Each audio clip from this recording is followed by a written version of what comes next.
آتا ہوں. ہمارے ساتھ اسٹوڈیو میں موجود ہیں جناب حاجی احسان دانی صاحب. جی آپ سعودی عرب سے تشریف لائے ہیں لاہور جلسہ اٹینڈ کرنے کے لیے. آپ کے ساتھ آپ کے اور بھی ساتھی لوگ آئے ہیں, تو آپ کے کیا جذبات ہیں جو اس وقت پی ڈی ایم کی تحریک چل رہی ہے, جو اوورسیز ہیں ہمارے بھائی جیسے کہ سعودی عرب سے آپ آئے ہیں,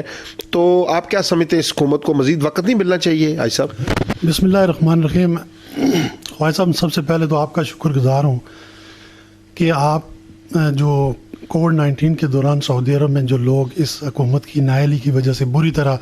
پھنسے ہوئے تھے, فلائٹس بند تھیں اور پوری دنیا کا شیڈول اناؤنس ہونے کے باوجود سعودی عرب کا فلائٹ شیڈول جو ہے اناؤنس نہیں کیا جا رہا تھا, اس وقت آپ نے اس مشکل وقت میں ہماری آواز جو ہے ایوان اقتدار تک پہنچائی اور آپ کی بات کا فوری طور پر ایکشن ہوا اور فلائٹ شیڈول کا ہمارا اعلان ہوا. اس کے بعد جو ہماری گورنمنٹ آف آزاد کشمیر ہے اس نے بھی ہمارے نمائندے مقرر کر دیے. تو ہماری دونوں باتیں جو آپ کے پروگرام میں ہوئی تھیں الحمدللہ وہ ایوان اقتدار تک وہ بات پہنچی, اور اس پر میں آپ کا اور آپ کے چینل کا اپنی اوورسیز کمیونٹی کی طرف سے دلی طور پر میں شکریہ ادا کرتا ہوں. اس کے بعد آتے ہیں کہ اوورسیز میں جو لوگوں کے تاثرات ہیں, ہم اسپیشلی اس اپنی پی ڈی ایم کو سپورٹ کرنے کے لیے آئے ہیں, اپنے قائد کو سپورٹ کرنے کے لیے آئے ہیں, جو اس نائل نکمی اور نکھٹو حکومت نے پاکستان میں جو حالات پیدا کر دیے ہیں, پاکستان میں معاشی بدحالی, غربت, افلاس اور مہنگائی کا جو وجہ سے لوگ جو پس رہے ہیں, اسی طرح ہم اوورسیز میں بھی لوگ اس کا شکار ہوئے ہیں. اور میں آپ کو گزارش کرتا چلوں خواجہ صاحب کہ یہ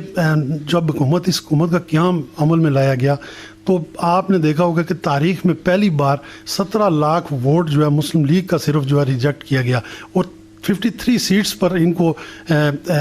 نمائندگی دی گئی اور بوگس سیٹوں پر دے کے ان کو حکومت ان کے حوالے کی گئی, اور یہ 100% سلیکٹڈ حکومت تھی. میں اس کو سلیکٹڈ ہی کہوں گا. اور اس کی نااہلی آپ اس بات سے ثابت ہوتی ہے کہ انہوں نے سب سے پہلے کہا کہ ہمیں جو اس 3 ماہ کا ٹائم دیا جائے. اس کے بعد انہوں نے کہا نہیں جی ہمیں 1 سال تو کم از کم ٹائم ملنا چاہیے, ہم اس ملک میں بہتری لانے کے لیے, مہنگائی پہ قابو پانے کے لیے اور ہماری جو جتنی بھی اکانومی ہے اس کو درست کرنے کے لیے ہمیں 1 سال کا ٹائم دیا جائے. اب اس حکومت کو 2.5 سال ہونے کو ہیں. آپ نے دیکھا ہوگا کہ غریب بری طرح پیس رہا ہے. آپ آٹے کی قیمتوں کو دیکھیں, 50 روپے کلو آٹا فروخت ہو رہا ہے. وہ پیٹرول جو 58 روپے میاں صاحب کے دور میں فروخت ہو رہا تھا ابھی 108 102 پہ چلا گیا ہے. اس طرح بجلی کے بل, گیس کے بل, یہ لوگ ہیں, یہ جو چیزیں ہیں, مہنگائی ہے, یہ لوگوں کو مجبور کر رہی ہے کہ ہماری پی ڈی ایم کے ساتھ نکلنے کے لیے ان لوگوں کو مجبور کر رہی ہے. آپ نے دیکھا ہوگا